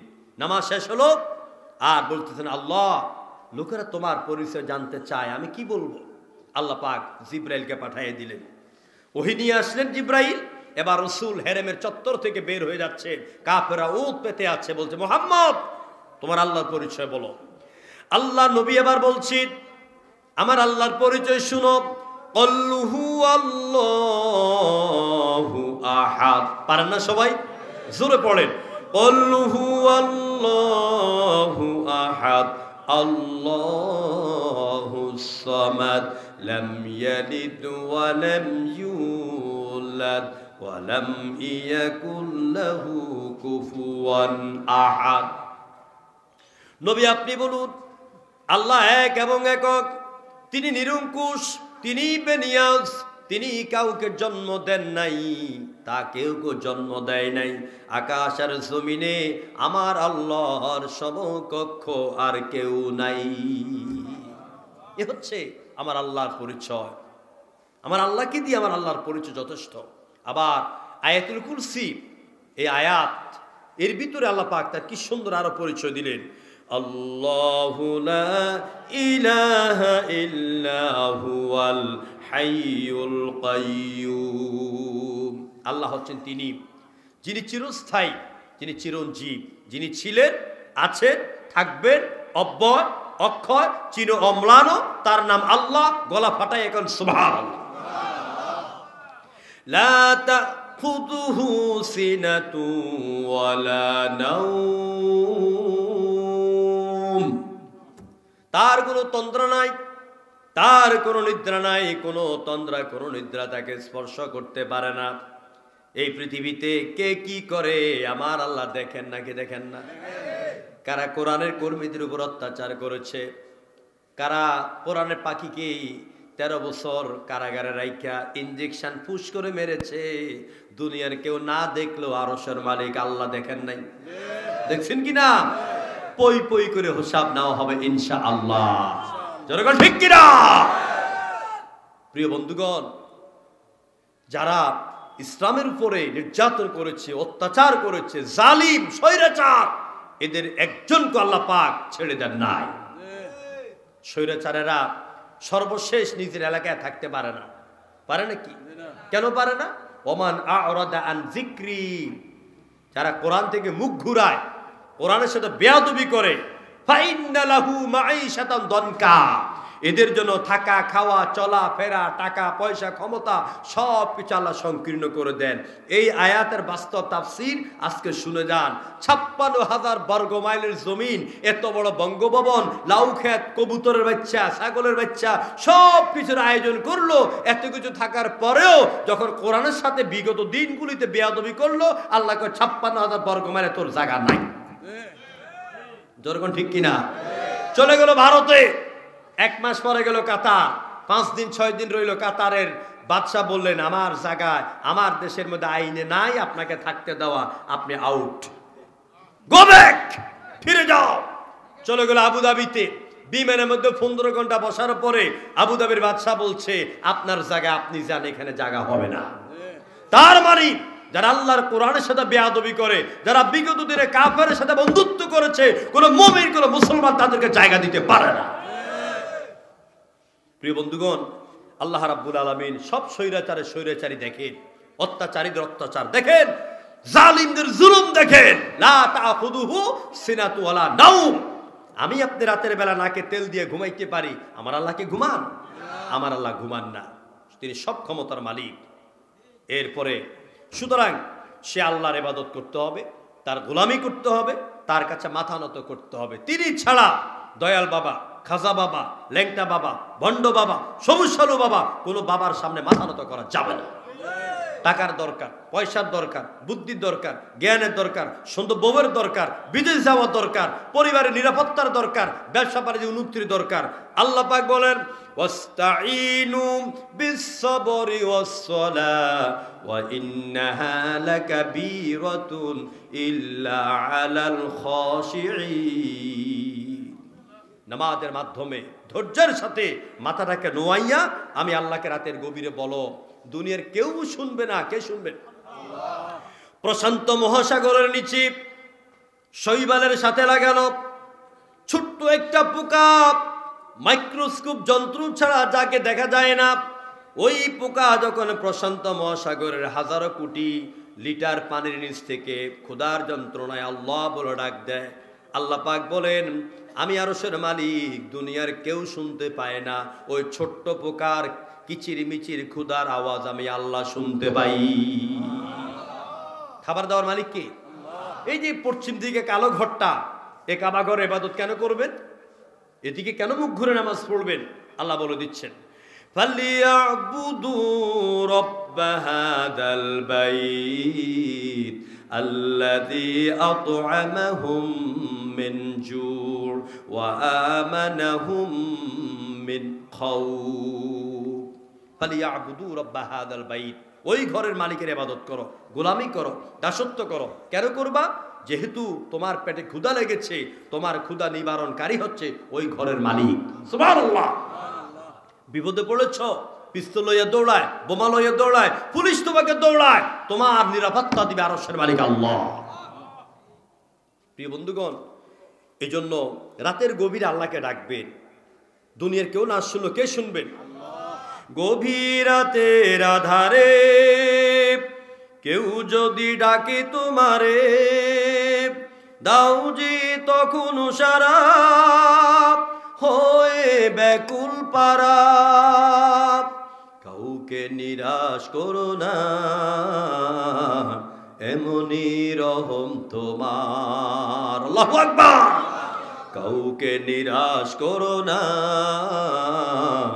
এমনই রহম তোমার। ও প্রভু, প্রভু, ও প্রভু, পৃথিবীতে এত ভাষা নেই, যত রূপে ডাকি তোমায়। এ ধরাতে এত সুর নেই, যত গানে খুঁজি তোমায়।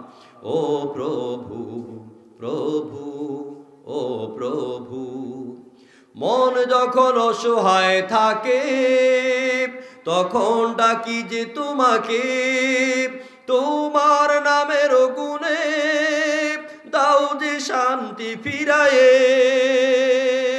ঠিক কিনা বলেন? আল্লাহকে যখন আপনি ডাকবেন, আল্লাহ আপনার মনের জ্বালা বুঝে, যন্ত্রণা বুঝে, অশান্তি বুঝে, আল্লাহ আপনার মনের সব জ্বালা মিটাই দিবেন। সুবহানাল্লাহ। এই জন্য একমাত্র ইবাদত হবে আল্লাহর, মাথা নত হবে আল্লাহর সামনে, জীবনে সব ব্যাপারে বলতে হবে কাকে? আল্লাহ। আমার ভাইয়েরা, আল্লাহ পাক বলেন আল্লাহুল্লাযী লাহু মা ফিস সামাওয়াতি ওয়া মা ফিল আরদ, এই আকাশের মালিক আল্লাহ, জমিনের মালিক আল্লাহ। এবারে তাওহীদের জবাব দেন, বলেন তো আমাদেরকে হাসাবার মালিককে? সবাই বলেন। কাদাবার মালিককে? রিজিক দেওয়ার মালিককে? অসুস্থ করার মালিককে? সুস্থ করে দেওয়ার মালিককে? ক্ষমতা দেওয়ার মালিককে? ক্ষমতা থেকে 2 থাপ্পড় দিয়া নামাইয়া দেওয়ার মালিককে? সুতরাং আল্লাহ পাক বলেন, যারা আমি আল্লাহকে এইভাবে বিশ্বাস করে না, আমি আল্লাহর উপর এইভাবে ঈমান আনে না, এরা হলো কাফের। এরা কারা? ওয়াইলুল লিল কাফিরিনা মিন আযাবিন শাদীদ। এই কাফেরদের জন্য, অস্বীকারীদের জন্য আমি আল্লাহ পাক কঠিন শাস্তি রেখে দিয়েছি। মুনাজাত দিয়ে দিরা, কষ্ট হচ্ছে সবার, অনেক সময় হয়ে গেছে। আমি আর 3য় আয়াতে গেলাম না, আমি শুধু এতটুকু বলবো, আল্লাযীনা ইস্তাহিব্বুনাল হায়াতাদ দুনিয়া আলাল আখিরা, যারা এই দুনিয়ার জীবনকে খুব বেশি ভালোবাসে পরকালের চাইতে। আসলে আমাদের আসল বালি হলো পরকাল, যেরকম ঠিক কিনা? দুনিয়াটা হচ্ছে আর দুনিয়াও মাজরুআতুল আখিরা, দুনিয়াটা হচ্ছে দুনিয়ার পরকালের একটা খেতি, একটি ফসলের ক্ষেত। এখানে আল্লাহ পাক আমাকে আপনাকে 2টি উদ্দেশ্য নিয়ে পাঠিয়েছেন। কয়টা উদ্দেশ্য? 1, মা খালাকুতুল জিন্না ওয়াল ইনসা ইল্লা লিয়াবুদুন। আল্লাহ পাক বলেন, মানুষ আর জিনকে আমি বানাই নাই কোনো উদ্দেশ্যে, কোনো উদ্দেশ্য নাই, তাদেরকে বানাই নাই শুধুমাত্র একটা বাদে, এইটার নাম হলো এরা গোলামি করবে আমার, ইবাদত করবে আমার, এছাড়া অন্য কোনো উদ্দেশ্যে তাদেরকে বানাই নাই। এইগুলো একটা উদ্দেশ্য। কারণ আল্লাহ আকাশ বানালেন, জমিন বানালেন, চন্দ্র, সূর্য, গ্রহ, নক্ষত্র, সৌররাজি, ব্ল্যাক হোল, মিল্কওয়ে, গ্যালাক্সি সব দিলেন, কিন্তু সেখানে আল্লাহর প্রশংসা করার কেউ থাকবে না। তো এই দুনিয়ার কি দাম? সুন্দর করে বাসর ঘর সাজাইলেন, কয়েক মন গোলাপ ফুল দিয়া, গাঁদা ফুল দিয়া, হাসনেহানা দিয়া, যাইয়া দেখলেন যার আশায় জীবনে 24 বছর 30 বছর কাটাইলেন, এত টাকা খরচ করলেন, এরপর 200 গাড়ি ভাড়া করে খাইলেন, স্বর্ণ অলঙ্কার কিনলেন, যাইয়া দেখেন উনি নাই। এ বাসের ঘরে দাম আছে? তো আল্লাহ এত সুন্দর করে পৃথিবী সাজাইলেন, এখানে যদি আল্লাহ বান্দা তৈরি না করেন, আল্লাহর প্রশংসাকারীদেরকে তৈরি না করেন, তো আকাশ জমিন বানাইয়া আল্লাহর লাভটা কি? এই জন্য আল্লাহ পাক আমাদের কাছে কিচ্ছু চান না। মজরা লাউ খাইছেন মাসকলের ডাল দিয়া আর শৈল মাছ দিয়া, খুব মজা হয়েছে। আল্লাহকে তুই ডাসছে খা, পেট বইরা খা, বস্তা বইরা খা, খাইয়ে শুধু একটা বার বল আলহামদুলিল্লাহ। অথচ আমরা এটা বলি, আমরা বলি কি, লাউয়ের আগা খাইলাম, গোড়া খাইলাম, লাউ দিয়ে বানাইলাম ডুগডুগি, সাদের লাউ বানাইল মোরে বৈরাগী। ঠিক কিনা বলেন? লাউ তো তোমরা বৈরাগী বানাবে, কারণ বৈরাগীর পথে তুমি গেছো। এই কথা তারাই বলতে পারে যাদের ঈমান নাই, যাদের আমল নাই, তাদেরকে সাদের লাউ বৈরাগী বানায়। তাদের সাদের লাউর দিকে বখানেরা চাইয়ে থাকে। যদি পর্দা করতো, বোরকা পড়তো, হিজাব পড়তো, তাই বখানেরা তাদের সাদের লাউর দিকে তাকাইতো না। আমার ভাইয়েরা, এগুলো একটা উদ্দেশ্য। 2 নম্বরে মানুষকে আল্লাহ পাক বানাইলেন কেন? আল্লাযী খালাকাল মাউতা ওয়াল হায়াতা লিয়াবলুয়াকুম আইয়ুকুম আহসানু আমালা। সূরা আল মুলক 29তম পারা 2 নম্বর আয়াত। তিনি হচ্ছেন আল্লাহ, যিনি মানুষের মৃত্যু সৃষ্টি করলেন, তারপর জীবন দিলেন। কেন? লিয়াবলুয়াকুম, যেন তিনি তোমাদেরকে পরীক্ষা করতে পারেন। সুবহানাল্লাহ। তাহলে দুনিয়াতে আমরা পরীক্ষার্থী। আমরা কি?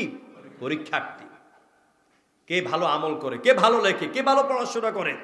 প্রিয় ভাইরা, পরীক্ষার হলে আপনারা আমার অনেক মুরব্বী বাবা ওস্তাদ তুলে অনেকে আছেন, আমি ছোট্ট মানুষ, আপনাদের বিবেকের কাছে আমি প্রশ্ন রাখতে চাই। পরীক্ষার হলে ঢুইকা জীবনে তো অনেক পরীক্ষা দিচ্ছেন।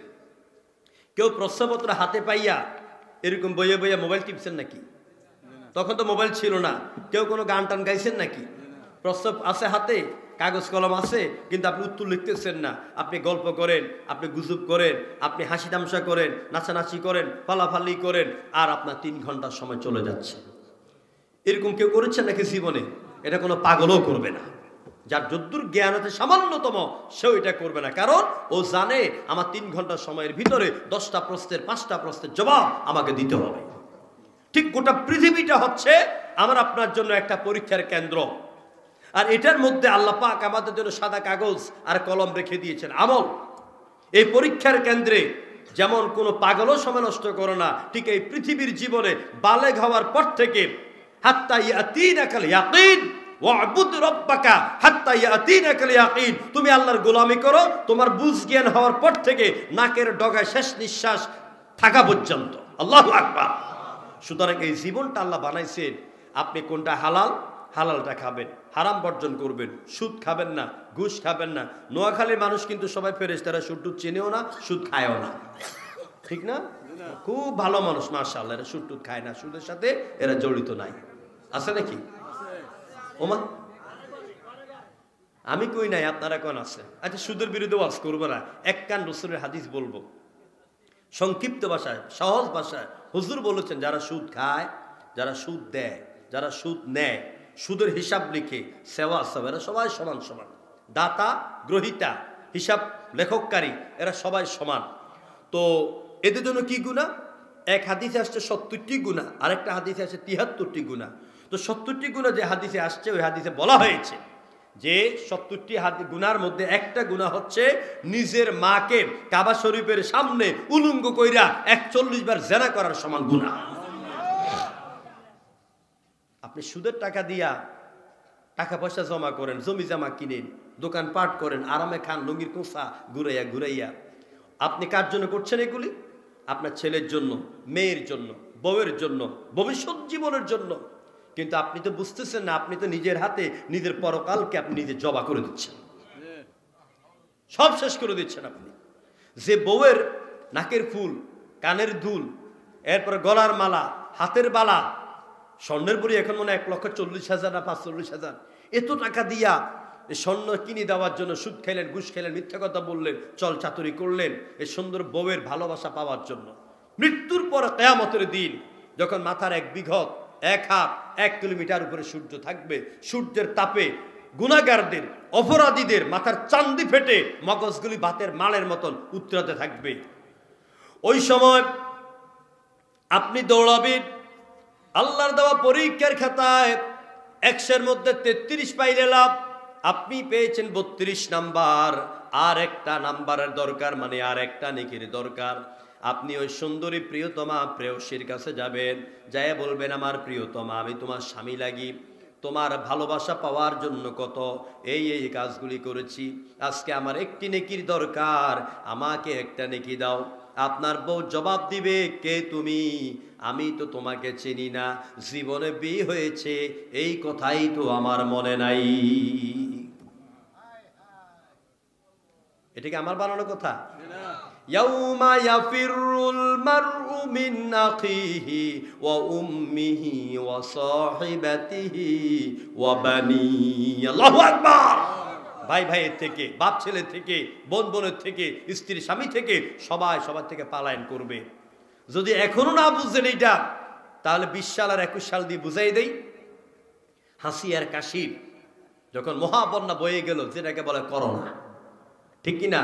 এই করোনা যখন আসলো, ঢাকা থেকে নোয়াখালী সব বাস বন্ধ, সৌদি আরব থেকে বাংলাদেশের বিমান বন্ধ। মেয়ে কয় আম্মু তোমার জন্য ফরন পড়ক, জামাইয়ের বাড়ি থাক, এখন আসার দরকার নাই। যেরকম ঠিক কিনা? তো সামান্য হাসি আর কাশির মধ্যে যদি একে অপরকে ভুলে যায়, সারা দেশের সাথে বিশ্বের সাথে সংযোগ বন্ধ হয়ে যায়, তো হাসরের মাঝের অবস্থা কি হবে? মাথা দিয়ে একটু মাথা ঢুকান। আল্লাহ বলছেন আল্লাযী খালাকাল মাউতা ওয়াল হায়াত। এই আয়াতের তাফসীর আবার বিশাল। মানুষের মৃত্যু কয়বার, জীবন কয়বার, অনেক কথা যেটা সাধারণ মানুষেরা জানেন না। বলেন তো আমাকে মৌত কয়বার? দেখছেন, আমি যদি যাবো না ওইদিকে, ঠিক আছে, তবে বলে দিই মৃত্যু 2 বার, জীবন 2 বার, এর দূরে বিশ্বাস রাখবেন। কাফেরদের মধ্যে আমাদের মধ্যে পার্থক্য হচ্ছে, ওরা জীবন একটারে বিশ্বাস করে, 2 মৃত্যুকে বিশ্বাস করে। আমরা 2 মৃত্যুকে বিশ্বাস করি, 2 জীবনকে বিশ্বাস করি। আমার ভাইয়েরা, আল্লাহ রাব্বুল আলামিন তিনি বলছেন আল্লাযীনা ইস্তাহিব্বুনাল হায়াতাদ দুনিয়া আলাল আখিরাহ, যারা আখিরাতের চাইতে দুনিয়ার জীবনকে প্রাধান্য দেয় এরা বোকা। এরা কি? এরা বোকা। দুনিয়া সম্পর্কে আল্লাহ বলছেন, ইন্নামাল হায়াতুদ দুনিয়া মাতাউল গুরুর। দুনিয়ার জীবন হচ্ছে একটা ধোঁকাবাজির জীবন। মা ছেলের সাথে ধোঁকামি করে, ছেলে মার সাথে ধোঁকামি করে, স্বামী স্ত্রীর সাথে ধোঁকামি করে, স্ত্রী স্বামীর সাথে করে, বেটা মাথার গাম ফায়ে ফালাইয়া সৌদি আরবে কামাই করে। আমার নাখলা মাহফিল ছিল সৌদি আরবের মক্কা থেকে 40 কিলোমিটার দূরে, বিশাল মসজিদ, যেখানে রাসূলুল্লাহ রাতের বেলা কোরআন পড়ছিলেন, জিনেরা চারদিকে ঘেরাও করে ফেলেছে, জিনদের সব কাজ বন্ধ। হুজুরের তেলাওয়াত দেখে জিনগুলি পড়ে নিল, লা ইলাহা ইল্লাল্লাহু মুহাম্মাদুর রাসূলুল্লাহ।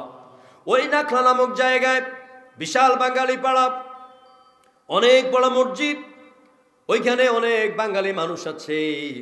আমার ভাইয়েরা দেখলাম কত যুবক এসে হাত ধরে কান্দে, হুজুর দোয়া করেন। কত কষ্ট করে টাকা পয়সা বাড়িতে পাঠাইলাম, এখন আর বাড়িতে যাইনি, আর যাবো না। বললাম কেন? বউ সব কিছু নিজের নামে, নিজের বাপ ভাইয়ের নামে নিয়ে গেছে। আমি মা বাবাকে ওইভাবে মূল্যায়ন করি নাই, বউয়ের ভালোবাসায় পড়ে বউয়ের নামে অ্যাকাউন্ট করে দিছি, এখন সব শেষ। যেরকম ঠিক কিনা? যে মা গর্ভে ধারণ করলো, যে বাপ জায়গা জমিন বেচছে তোমার বিদেশ পাঠাইলো, তুমি বউয়ের প্রেমে পড়ে বউয়ের নামে অ্যাকাউন্ট করে সব দিছো, আসার পরে টুন্ডু নাস্তি, সব শেষ। আমার ভাইয়েরা, এই দুনিয়ার জীবনকে যারা প্রাধান্য দেয়, বউ স্বামীর সাথে ধোকামি করে, বউ আরেকজনের সাথেই পরকিয়া করে, প্রেমালাপ করে, স্বামীর হক নষ্ট করে ফেলে, নিজের মনের খায়েশ মিঠায়। এই জন্য আল্লাহ বলেছেন, ইন্নামাল হায়াতুদ দুনিয়া মাতাউল গুরুর। দুনিয়ার জীবনটা ধোঁকা, সব ধোঁকা। আমার আপনার শুধু অতটুকুন যতটুকুন আমি খাই আর পড়ি, যা আমল করি। এই জন্য নিজে থাকতে নিজের হাতে, যে হুজুর আমি এমন ছেলে আছে, বাপ মরছে, মা মরছে, কবরের পাশে দাঁড়াইয়া জিয়ারত করা তো দূরের কথা, খাড়াইয়া পেশাব করার সময় পায় না।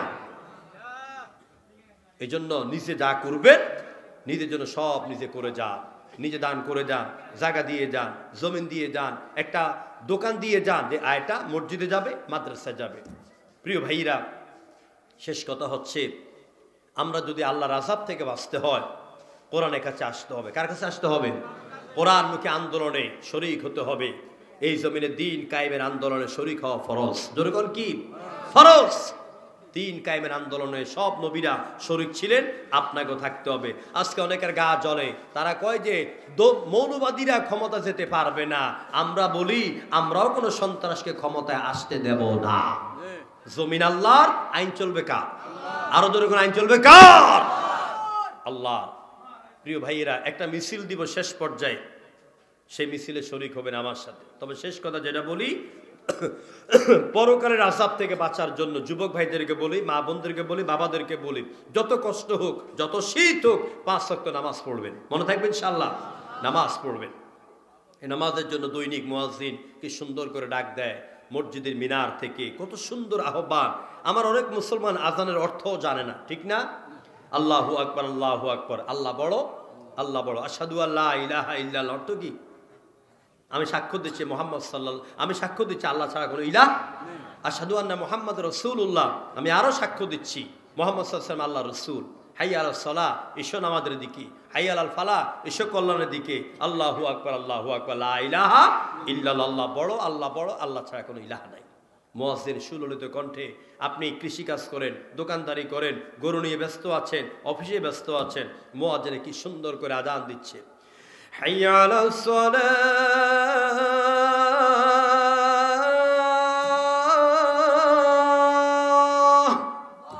আযান দেয় কি না? আযান দেয়। আবার কেউ কেউ মোবাইল টিপে, বিড়ি খায়, চা খায়। মুয়াজ্জিনের টেঁটা লাগে, ভাল লাগে না। মুয়াজ্জিনে তার এই কথার জবাবটাও দিয়ে দিচ্ছে, হাইয়া আলাল ফালাহ,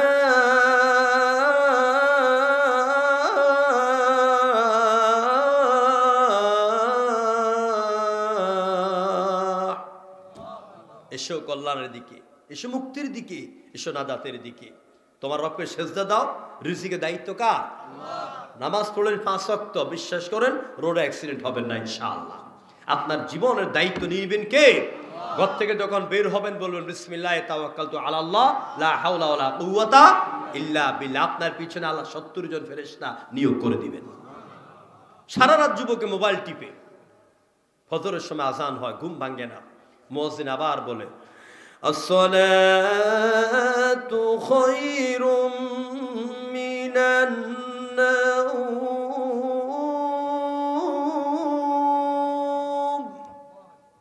ঘুম থেকে নামাজ উত্তম।